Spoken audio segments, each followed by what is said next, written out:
Akhir-akhir ini, Indonesia tengah dihebohkan dengan praktek eksploitasi anak buah kapal atau ABK asal Indonesia di kapal ikan Cina Longsing. Berita ini viral karena disiarkan oleh stasiun televisi Korea Selatan, MBC. Mereka melaporkan keberadaan WNI dengan kondisi kerja yang memprihatinkan dan menyebutkan sebagai perbudakan.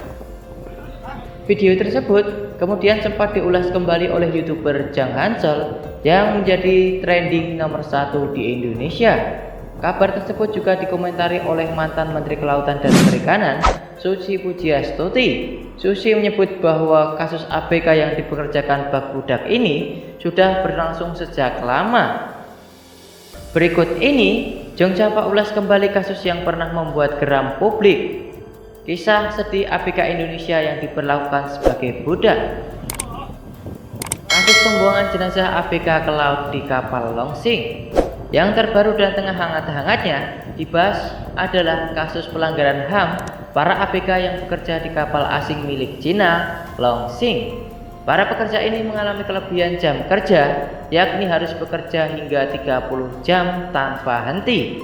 Kemudian minum air laut dan diberikan gaji kurang lebih 100.000 per bulan. Dan mirisnya, kalau mereka meninggal, jenazahnya akan langsung dibuang ke lautan. Ini merupakan tindakan yang tidak manusiawi, terutama memukul rakyat Indonesia. Kasus ini terkuak saat kapal berlabuh di Busan. Para ABK kapal Longsing tersebut meminta bantuan kepada warga setempat. Kasus ini sudah sampai ke telinga Menteri Luar Negeri Indonesia, Retno Marsudi. Dilansir dari detik.com, 14 orang ABK yang tersisa akan segera dipulangkan ke Indonesia. Kasus Benjina yang telan ratusan nyawa nelayan di Maluku. Karena kasus Longsing ini, nama Benjina kembali dibicarakan. Kasus Benjina ini merupakan perbudakan nelayan yang terjadi di era Susi Pujiastuti. Kasus terkuak pada November 2015. Korbannya adalah ratusan orang yang berasal dari Thailand, Myanmar, Kamboja, dan Indonesia di Kepulauan Aru, Provinsi Maluku. Dilansir dari kompas.com, saat itu para ABK di Benjina bekerja 20-22 jam per hari, disiksa, dikurung, serta tidak mendapatkan upah. Mirisnya, mereka hanya dipekerjakan saja dan tidak mendapatkan apa-apa, yang kemudian hasil tangkapan ikan dikirim ke Thailand dan langsung diekspor ke Amerika Serikat, Eropa, dan Asia. PT Pusaka Benjina Resources adalah dalang yang sudah mengeksploitasi para nelayan ini. Bahkan saat diinvestigasi, tim penyelidik menemukan kuburan massal yang tak jauh dari lokasi penyekapan ABK di kapal Taiwan yang terdampar di Amerika. Berikutnya ada kasus yang terjadi pada tahun 2012 lalu. Sebanyak 163 orang WNI yang bekerja sebagai ABK di kapal milik PT Quocheng asal Taiwan terdampar di Trinidad, Tobago, Amerika Selatan akhirnya diselamatkan.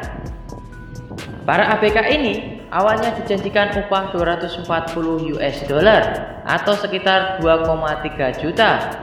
Selama kurang lebih 3 bulan masa percobaan, nyatanya jangankan gaji, biaya makan dan akomodasi saja ditanggung sendiri oleh para pekerja ini.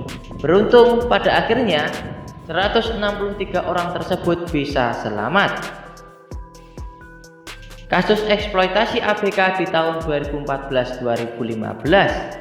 Selain kasus besar Benjina, ada beberapa kasus eksploitasi ABK yang terjadi dari 2014 hingga 2015.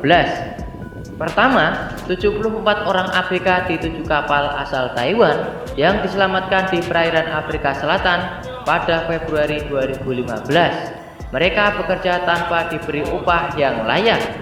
Lalu pada April 2015, 30 ABK asal Indonesia diselamatkan oleh kapal Sea Shepherd di Sao Tome, Afrika Barat.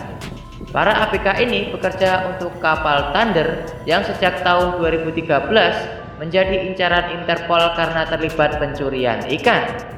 Terakhir, pada Mei 2015, ada 2 ABK asal Indonesia yang dipulangkan karena sudah tak digaji selama 8 bulan. 2 orang tersebut bekerja untuk kapal ikan New Bay milik Taiwan.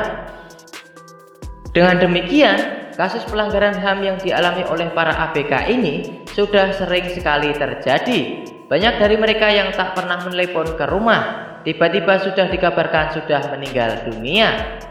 Selama di kapal pun, para ABK mendapatkan perlakuan yang tak manusiawi. Kami berharap kasus ini harus diusut dengan tuntas, agar ke depan hal yang sama tak terjadi lagi di Indonesia dan di seluruh dunia, dan tak menghantui para petugas pelayaran.